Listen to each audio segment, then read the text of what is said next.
begin each day as if it were on purpose. There's a great question in goal setting and personal success I wanted to start off with. And the question is, what one great thing would you dare to dream if you knew you could not fail? Now that's a great question. If you were absolutely guaranteed a success in any goal, big or small, short or long term, if you could wave a magic wand, take a pill, but you'd be absolutely guaranteed, what one goal would you set for yourself? And when you ask that question, usually big goals come into your mind. You'd be rich, you'd be famous, you'd be powerful. But when you ask the question, what happens is you start to realize that it is fear that holds us back more than anything else. Because if you were absolutely guaranteed a success, you'd be unstoppable. I mean, you would be a force of nature. If someone were to put a blessing on you and say that you were indestructible and you could accomplish any goal you ever set for yourself, what different things would you do? Now, when I started off, I came from a poor family. I say I came by my feelings of guilt and unworthiness, honestly, because I was raised by a Catholic mother. And I grew up with no self-confidence, no self-esteem. I was kicked out of school several times. I misbehaved. I ended up spending half of my school in the library because I was kicked out of courses. I left school in the 12th grade and got a job as a dishwasher, worked as a laborer, lived in my car, dug ditches and things like that. So I had no self-esteem. And I began studying the subject over the years, and I found that your level of self-confidence, how much confidence you have in yourself to be, do, accomplish something, really determines the whole quality of your life.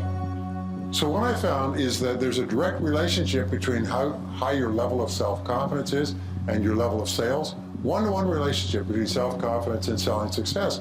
Because in selling, you've got to be bold, you've got to be courageous, you've got to take rejection and disappointment, you've got to get out there, you've got to face all your fears in order to get appointments, you've got to face your fears in order to ask for orders. So self-confidence is critical. Self-confidence is essential in business because it's impossible to even start a business, to arrange a bank loan, to set up customers, to hire people, to do all the things that are necessary in business require self-confidence. Also, what we have found is that your level of self-confidence is the critical factor in your level of sex appeal. Is that the more confident you are, the more appealing you are to other people. The more confident you are, actually the more magnetism you have. That's why actors and actresses who seem to be extremely confident have a certain amount of magnetism. So confidence not only is really important for us, it makes us feel happy, it affects and empowers other people, it causes people to treat us differently, we make more sales, we make more money, we marry better, we're better and more effective socially. Self-confidence is everything. And so I began studying when my self-confidence was very, very low, and I began looking at the subject of self-confidence. I find that there's three factors that interfere with our self-confidence. Number one factor is doubt and fear. Doubt and fear. This is really the greatest problem that human beings have. Throughout all of history, throughout all the books of religion and spiritual works and philosophy and psychology, fear and doubt and fear hold us back more than anything else. And then second of all, it's feelings of guilt and unworthiness. Feelings of guilt and unworthiness. And these are universal. And then finally, number three, is we have feelings of inferiority and undeservingness. It's absolutely amazing. They've done lots of work with AIDS patients, and they find that some people who have AIDS live for years and years and years, and some die. And they found that the critical thing is the feeling of worthlessness. Is people come down with the disease and they feel that there's something wrong with them and they lose their heart. Viktor Frankl, when he was in the Nazi death camps at Auschwitz, said as long as people believed in something, they stayed alive. As soon as they stopped believing, they just died. And so we all have these feelings. In fact, a feeling of undeservingness is one of the dirty little secrets that we have with regard to success. As you've heard the old expression, fear of success. It's no such thing as fear of success. It's just a pop suggestion. It's feelings of undeservingness. We don't feel that we're worth it. And so people who unconsciously don't feel that they're worth very much, they will work very hard on the outside to achieve success, and then they'll sabotage themselves. So these are the big three. And where do doubts and fears come from? Where does guilt and unworthiness come from? Imagine if you had no doubt at all, completely self-confident, no fears at all. Is if you felt fabulous about yourself and your ability to accomplish things. If you felt like you deserved all good things in the world, think how much different you would be. And then you look at people who are really successful and happy, and that's the way they are. And as it happens, nobody starts out that way. So I began studying this, and this is really what got me going, and I have now been teaching for 25 years, but I began with these very principles we're talking about today. So what we know is that all habits, including emotional habits, are learned. And this is an interesting concept that came about studying the works of Ouspensky, who wrote at the turn of the last century. But emotional habits, or ways of feeling, ways of responding emotionally, are all learned. They are not fixed. They're almost like vagrant emotions. They have no home in the subconscious. If they were fixed, and certain phobias and certain mental illness is fixed, if they were fixed, they're locked in, you can't get them out. But as it happens, 99.9% of our emotional responses, especially the negative ones, are actually unlearnable. You can actually defuse them. You can actually pull the wires that keep them functioning and get rid of them. And if you couldn't get rid of them, of course, you could never improve. But the very fact that you can get rid of them means that you could accomplish anything. So I began studying success. I got into sales. How many people here are in sales? Yeah. Well, that's what I got into when I couldn't get a laboring job as well. So I got into sales and I spun my wheels, and I finally began asking the question, why is it that some salespeople are more successful than others? What I learned, which turned my life around, which you've heard before, is the law of cause and effect. Now, the law of cause and effect says that for every effect in your life, for everything that's going on, there's a cause. That we live in a universe that is governed by law. This is often called the iron law of the universe, the iron law of human destiny, because it says that everything that is happening to you is happening for a reason. So the law of cause and effect says that if you can be clear about an effect that you desire, you can trace it back, and by finding someone else who's gotten that effect, if you do the same things that they do over and over again, you get the same result. Well, the great practice, or the great application of the law of cause and effect, which has been the foundation principle of human society, psychology, religion, philosophy, metaphysics, and so on, is that thoughts are causes. Thoughts are causes. And conditions are effects. And this is an extraordinary breakthrough.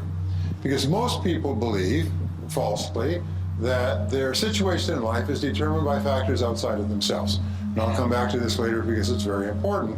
Whereas the fact is that our thoughts, which are the only thing that we control, and which we do control, determine everything that happens to us in life. They determine the quality of our life, the quality of our relationships, the quality of our health, how long we live, how much money we earn, the home we live in, the friends and social relationships we have, our level of happiness and self-confidence. Thoughts are causes and conditions are effects. And over the last 5,000 years, a series of mental laws have been discovered. In fact, back before the time of Christ, there were what were called mystery schools. And mystery schools were schools of people who would withdraw to the mountains, and they would study for years. And over the course of the years, they would be taught these principles.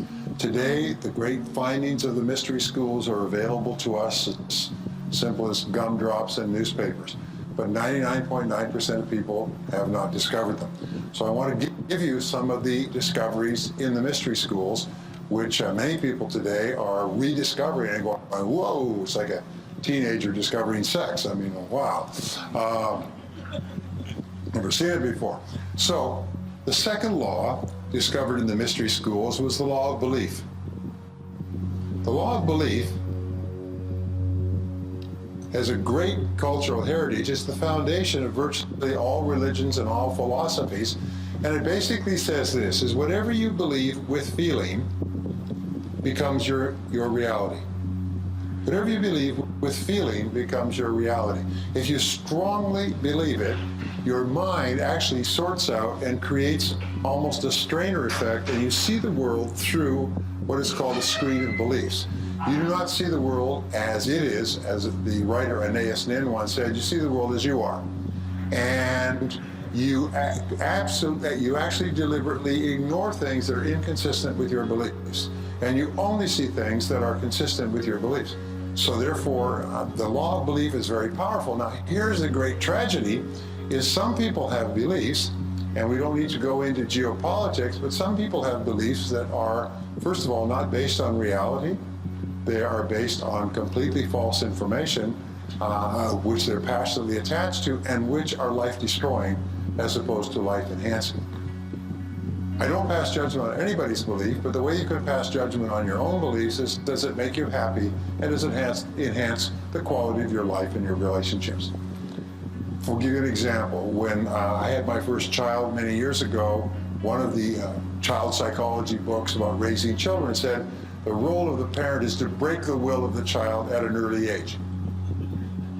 And as it happened, that was a common teaching in the 20s, 30s, 40s, even into the 50s, is that children, if they're too willful, will not respond well to instructions from their parents, so the parent's job is to break the will of the child. Well, you can imagine, we have a lot of grown people in our society who were raised by parents with that idea, and they're broken people. They're angry, they're drunk, they're alcoholic, they're overweight, they're frustrated, and so on and so forth, because at a very early age, like young colts, they were broken. So the law of belief says that we act based on our beliefs, even though we have self-limiting beliefs. Now here's a very interesting point, is that no one's born with any beliefs. Every belief you have about yourself, your potential, the world, religion, politics, people, anything, every belief you had to be taught meticulously with very careful instruction repeated over and over again. The worst of all beliefs are self-limiting beliefs. Now, self-limiting beliefs are beliefs where you believe yourself to be limited in some way. And so the starting point of using the law of belief on your behalf is, first of all, you ask yourself, what beliefs would it be useful or helpful to me to have? And imagine that you could go to the belief store and buy a belief, like a piece of software, and program it into your hard drive so it became part of your operating system. But you can only choose one belief. What would be a good belief to buy? Do all things you think about and want to do. That's that you can do all things that you think about and want to do. That's almost dead on, sir. You may go now. Well, a friend of mine spent 18 years studying the biographies of more than 500 men and women who had started with nothing and became successful. And he was looking for the common denominator of success, and he found it. He found that every single one of these people throughout their lives absolutely believed that they were going to be a big success. They absolutely believed they were going to be a big success when they grew up, and no matter what happened to them in their adult lives, and they never lost sight of that. Like the three wise men following the star, they felt that everything that happened was part of the process. Every setback was a lesson. Every pain was something sent to teach them something that would be helpful, and they never stopped believing in themselves. So if you could buy one belief, the belief is this, is that you are destined to be a big success, that you have incredible potential, that you're surrounded by incredible opportunities, and that you're going to be a huge success in life, and everything that's happened up to now is part of your preparation. So challenge yourself limiting beliefs. Don't ever say, I can't do that, or I'm not good at that, or something else. No, wait and say, wait, what if that's totally false? What if deep down, what if you deep down inside you have the ability to be extraordinary at something that's important to you? Whether it's skiing or skydiving or mathematics or selling or earning money or running a business. You probably have more ability than you could dream of, but don't sell yourself short. Now in the Bible it says, according to your faith it is done unto you. That's one of the most important principles of the New Testament. In the Old Testament it says, as a man thinketh in his heart, and the heart stands for the subconscious mind, which means a deep belief, so is he, or so is she. William James says, beliefs create the actual fact. is that if you have the belief, it actually becomes the fact, because you always act in a manner consistent with the belief, and as a result, you get the results consistent with your actions. And you can control your beliefs. Is it easy to change your beliefs, especially old negative? No, it's not easy. Is it possible? Absolutely. Is it easy to lose weight? No. Is it possible? Of course it is. Now, the number 3 law is called the law of expectation. Now, the law of expectation, there's an entire field in economics called expectations theory. There's an entire field in psychology called expectations theory. Your expectations largely determine the quality of your life in this sense, is that whatever you expect with confidence becomes your self-fulfilling prophecy. Whatever you expect with confidence becomes your own self-fulfilling prophecy. In other words, you are always telling your future by the way you talk about how you think things are going to turn out. You are like a fortune teller in your own life. And if you believe that things are going to turn out well, if you expect them to turn out well, then by gum, they do. If you believe that you're going to be popular and that people are going to buy, and that you have a great product and a great company, and you're going to have a great life, and you're going to be accepted and well received by people, and then you act that way. So it's very, very important that you always expect the best. And this is the key: expect the best. Expect the best. Expect the best of yourself, expect the best of other people, but especially expect the best of people who look up to you. One of the discoveries at Harvard University is that there's 2 qualities of child raising that raise happy, healthy kids. 2 qualities, by the way, that raise happy, healthy, powerful business teams as well, and sales teams.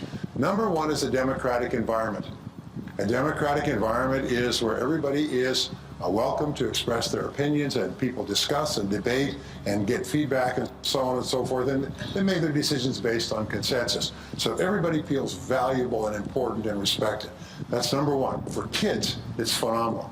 Ever since my kids have been little, I always ask for their opinion. What would you like to do? Where would you like to go? Now as they grow up, we take turns. Where would you like to go for dinner? Where would you like to go? And so on. And the kids decide. And now, when they're adults, they feel that their opinion is valid. When they meet with other adults, they feel that their opinion is valid because they've been trained all their lives that their opinion is worth something. So number 1 is a democratic environment. Number 2 is a climate of positive expectations.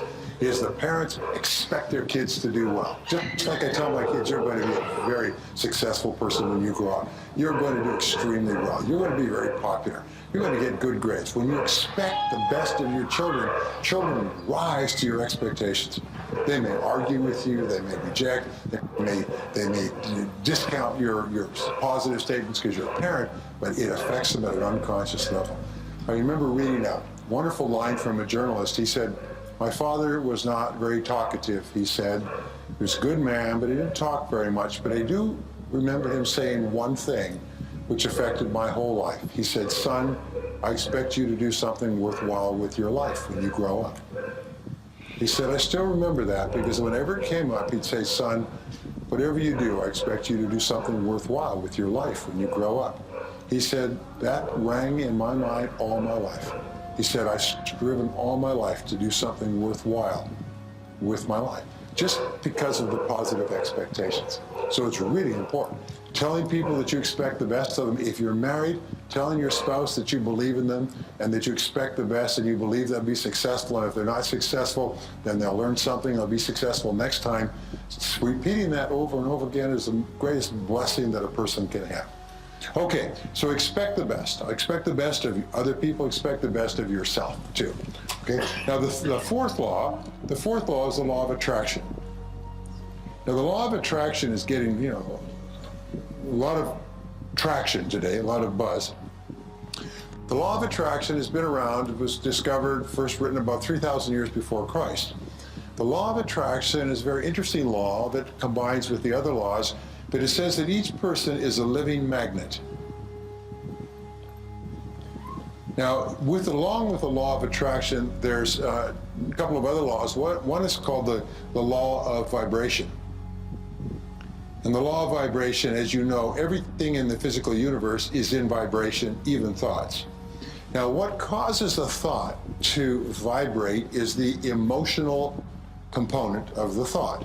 A thought with no emotion just lies there. An emotion with no thinking is just out of control, like a random molecule. But a thought which is impelled by an emotion sets up a force field of energy that attracts into your life people, ideas, and resources necessary to achieve the thought. And the more powerful the emotion, the faster it comes into action. Now, the interesting thing is all these laws are neutral. If you believe negative things, then that's what you will see, that's what you'll perceive, that's what you'll experience. If you expect negative things to happen, that's what will happen as well. So don't talk about things you don't want, because your mind is so powerful. It's this powerful engine that is sending out vibrations and attracting into your life people and circumstances in harmony with the things you're saying and the thoughts that you're thinking. If you're thinking negative thoughts, you're attracting those things into your life. Car crashes and burglaries and broken dishes and ripped hose and all kinds of things happen if you think negatively. So we say that you are a living magnet. Now there's a second law. It's called the law of sympathetic resonance. Now let me give you an example of the law of sympathetic resonance, which affects your life. If you had two pianos in a large room, and you went over and you hit the note of C sharp on this piano, bang, and you walked across the room to the other piano, the string of C sharp would be vibrating in perfect harmony with the string vibrating on the piano that you struck. Are you with me so far? Why? It's called sympathetic resonance. Now, where is sympathetic resonance especially relevant? Is when we meet the right person for ourselves. Khalil Gibran says that there will be a moment of a recognition at the moment of meeting, instantaneous. You walked into a place and you saw the person and your eyes met across a crowded room. It was instantaneous. Well, it's the same thing. The law of attraction is a very interesting law, but it says that whatever thoughts you're thinking, positive or negative, are sending out this force field of energy that's attracting into your life people and circumstances in harmony with it. Now, thought energy is a very fine energy. If you were talking about throwing bullets or basketballs, you couldn't get them to the wall. But thought energy travels at 186,000 miles a second, like the speed of light, and it can literally go across the world instantaneously and through all substances. I'll give you an example of the law of attraction that you've experienced many times. You're talking to your friend about somebody else, and the phone rings and it's them. You ever had that happen? And you said, "We were just talking about you."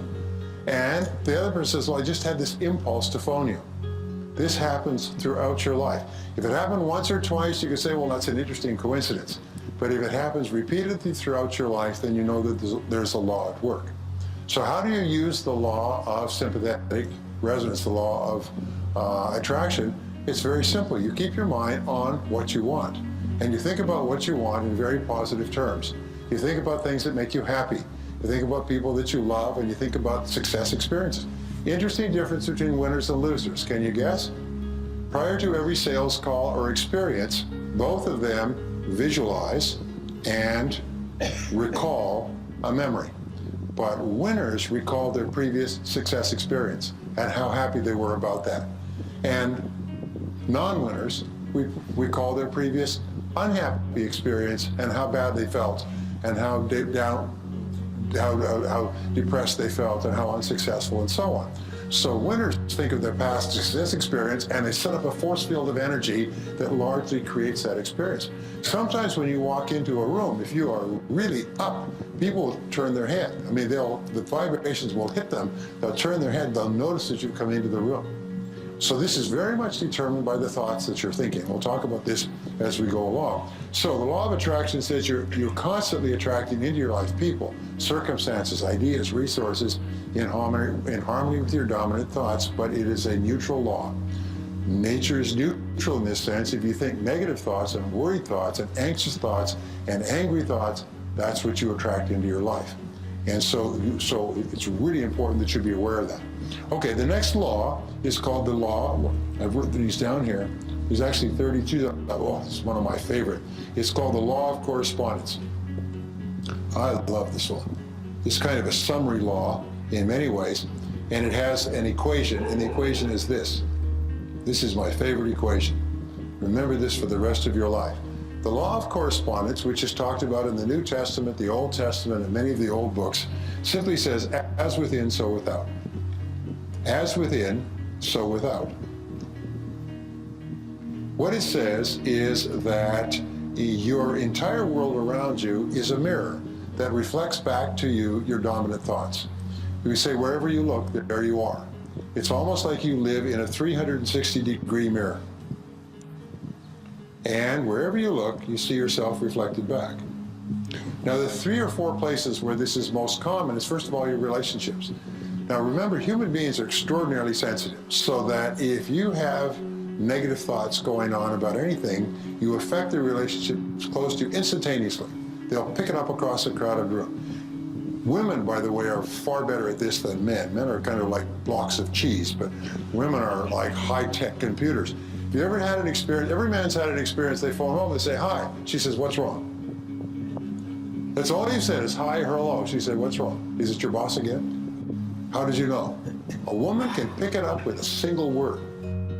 You can walk in the door and say hi, and she'll just go, instantly, she'll just read it. With regard to relationships, your relationships almost instantaneously will show you what's going on inside your own thoughts. If you're feeling happy, your relationships will reflect it immediately. If you're unhappy or angry for some reason, they will reflect it immediately.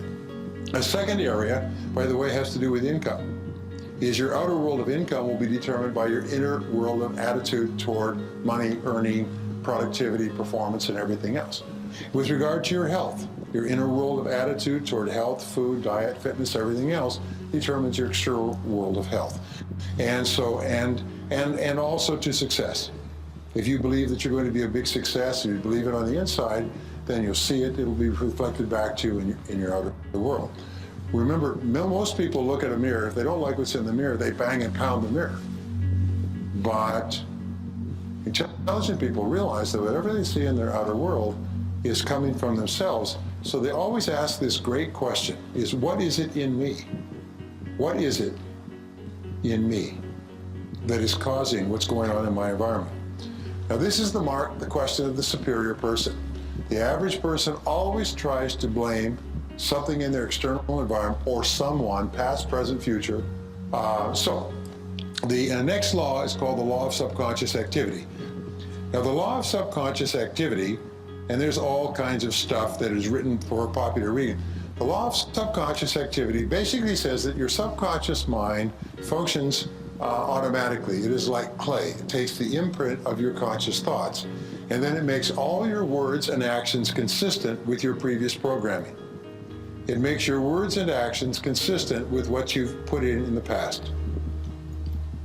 So it does not think, it does not create, all it does is keeps everything going. Your subconscious mind is also the seat of the autonomic nervous system, which handles and regulates the exact balance of hundreds of chemicals in every single one of the hundreds of billions of cells of your body on a moment-by-moment basis.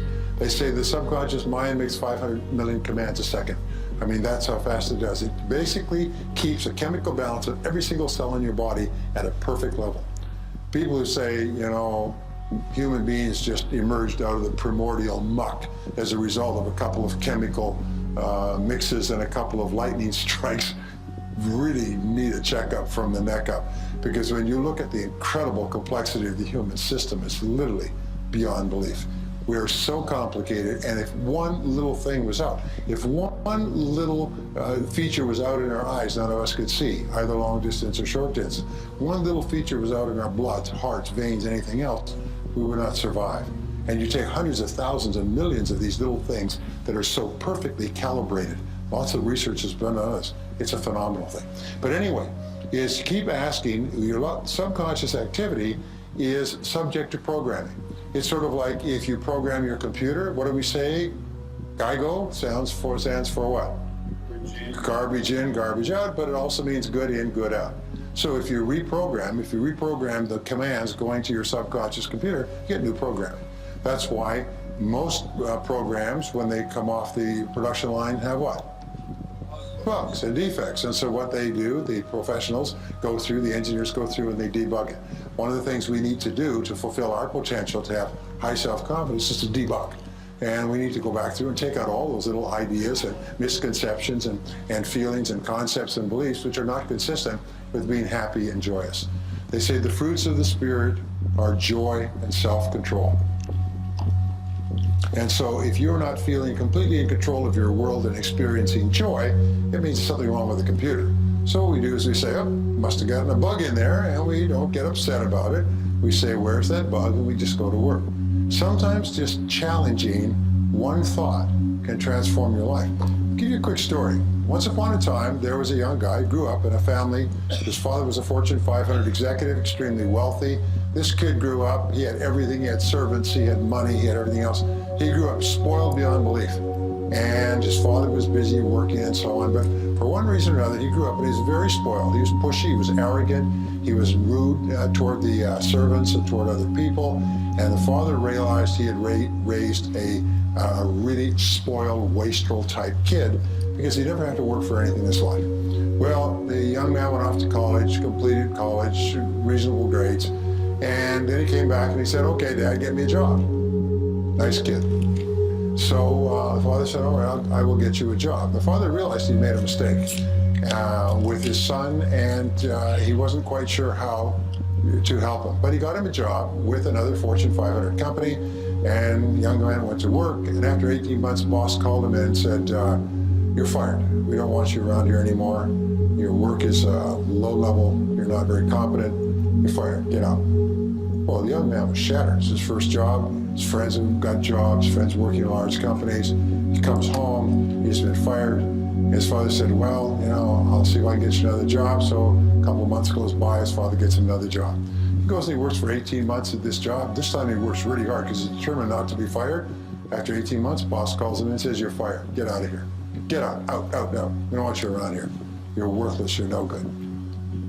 The kid goes home, and this time he's in mid-20s. He's really upset and angry. His father says, well, let me see what I can do. I'll call around. And this time he gets him another job. 18 months later, he's fired for incompetence. He does this 4 times. And then the son discovers when he's about 28, 29. By this time, he's working hard. He's working long hours. He's working himself silly so he could do a great job, so he could really work up. And he's doing a great job. He's gotten better and better, more disciplined, more focused and everything else, but fired 4 times in a row from major companies. And then he finally finds out somebody lets him slip. And he said, well, why am I being fired? He said, well, that was the deal. He said, what do you mean deal? He said, well, the deal was, I told your father I would put you on for 18 months, and he agreed as long as I would fire you at the end of 18 months. He said, quite honestly, you've done a fantastic job here, one of the best people we've ever seen, but that was the deal. This young man went home, and he was so, now he's in his late 30s, he is so mad. He gets into a shouting contest with his father. He swears at him. He says, that's it. He said, I will never talk to you. I will never have anything to do with the rest of my life. He walks out, leaves, gets his own job this time with a Fortune 500 company, becomes a crack executive, moves up to a senior position. He's well paid, well respected. And at the age of 38, he's still mad. He's talking to his spouse or something else and about his father and what his father did all the way in his 20s. And his spouse, his wife said, honey, did you ever think that maybe your father loved you so much he was willing to put you through all of that, knowing you'd end up hating him? But he did that to make you the kind of man that you've become today. And it was just like a whack in the face. And suddenly the son realized, in all honesty, he was a jerk when he came out of school. And that now he was a successful, highly respected person, and it would never have happened in the absence of those experiences. So he went to his father. He's now 38 years old. Father's about 60-something. Went to his father and confronted him and said, is this true? And he said, yes. He said, I hated to do it. He said, but I realized I'd made a mistake in raising you, and I had to compensate for it. I had to make you the kind of person that you could be, and that would only happen with adversity. And so I was willing to lose you in order to save you. And they embraced and they became the best of friends for the rest of their lives. True story, by the way, true story. So my point there was what he did is from being angry to the age of 38, he changed his perspective and realized that what had happened was a good thing. What was happened was done out of love and not out of unkindness. My friend Wayne Dyer has this little one-liner. He said, "It's never too late to have a happy childhood." It's never too late to have a happy childhood. The work at the University of Pennsylvania says basically that we see the world based on what is called our interpretive style. And your interpretive style is the way you interpret things to yourself.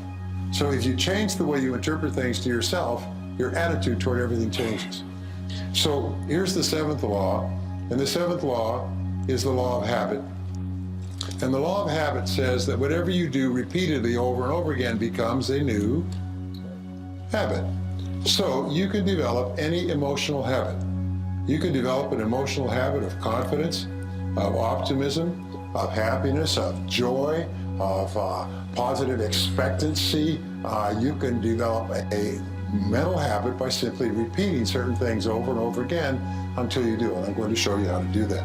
So here's the bottom line. The bottom line, when you take all these habits together, all these mental principles together, is that you become what you think about most of the time. You become what you think about most of the time. Now, it's not what you think about fleetingly that passes through your mind, but it's what you think about most of the time. As Emerson said, a man is what he thinks about all day long. So the question is, what do you think about most of the time? And the rule is, if you change your thinking, you change your life. If you change your thinking, you change your life. And there is no other way. And this brings us to the greatest discovery of the 20th century, the discovery of the self-concept. I call this the master program. And each person has a self-concept. And this self-concept is a combination of all your thoughts, feelings, beliefs, doubts, hopes, fears, and experiences throughout your entire life that come together to make you the kind of person you are today. Now, we know that the only thing that is unique about you is your mind. Everything else the human being has in common with a horse or a monkey. The only thing that you have that makes you distinct and unique is your mind, and every single person is completely different because every single person has had hundreds of thousands of different experiences at different times to which they've responded and interpreted differently. So your mind is unique in all the world. There could not be two of you if there are 50 billion human beings. And what they discovered was the self-concept. And what we found is that your performance and your effectiveness is determined by your self-concept. How you perform and behave on the outside, how you treat other people, what you accomplish is all determined by your internal programming. So if I can give you a little bit of a graph here, here's a graph. We say that your level of effectiveness is determined by your self-concept. How effective you are as a person, as a salesperson, as a parent, as a spouse, as a friend, as a writer, whatever you do, your self-concept and your level of effectiveness have a one-to-one relationship. You've also heard it said that the average person uses only 10% of their potential. Well, this means that there's fully 90% of your potential left untapped. Some people only use a small part of their potential, but imagine that you could earn twice as much, 3 times as much, 5 times as much, just by using more of your potential. Well, according to the Stanford Brain Institute, that did some studies on this, actually cadaver studies, the average person really only uses about 2% of their potential.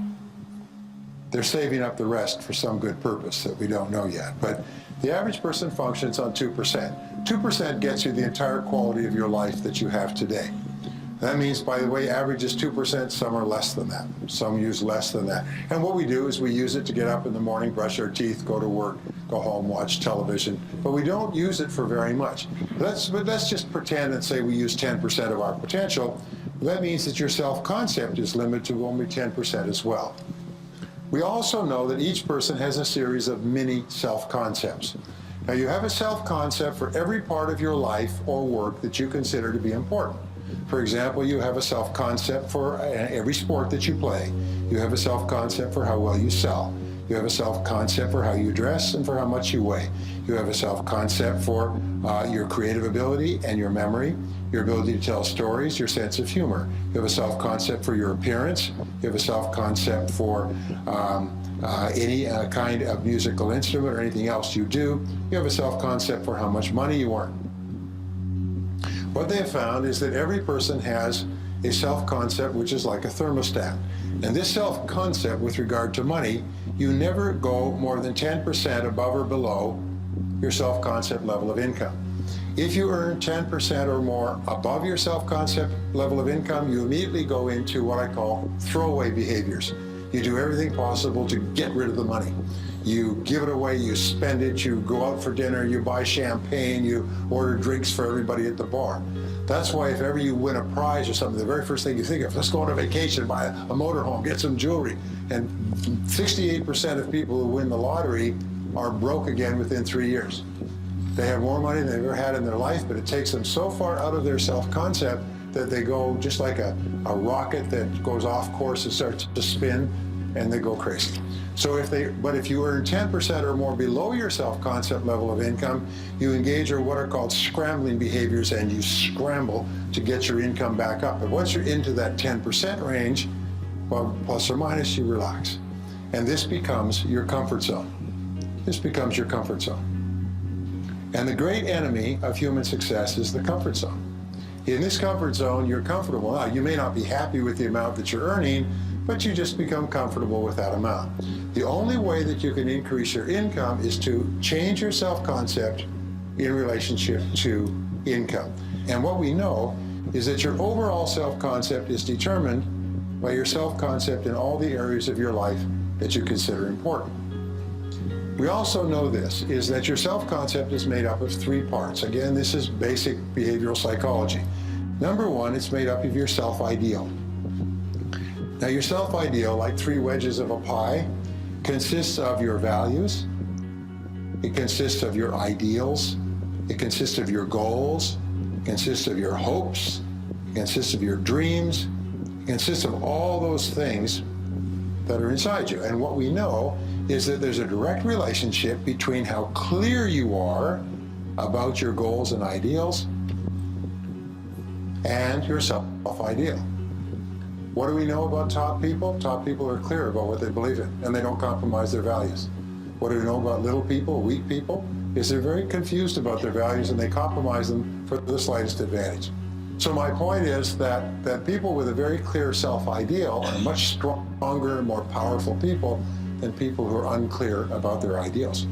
And the second part of your self-concept is called your self-image. And there's hundreds of books on self-image psychology, but basically what they say is your self-image is the way you see about yourself and the way you think about yourself. Your self-image is called your inner mirror. Whenever you go to do anything, you check this mirror like a stage performer checking the mirror before they go on the stage. Before you go in to see somebody in a sales call, you just kind of check your inner mirror to see, how do I perform in sales calls? And your performance on the outside is largely determined by your self-image. 1-to-1. Remember that ratio. The third part of your self-concept is your self-esteem. Now, your self-esteem is the most important part of all. This is the emotional part of your personality. This is what I call the nuclear reactor core. This is the energy source. This is the power in the human personality. Your level of self-esteem determines your level of vitality, energy, personality, sense of humor, creativity, personal strength, influence, persuasiveness, and so on. So your self-esteem is critical, and your self-esteem is defined as how much you like yourself. How much you like yourself is the measure of your self-esteem. How much you like yourself.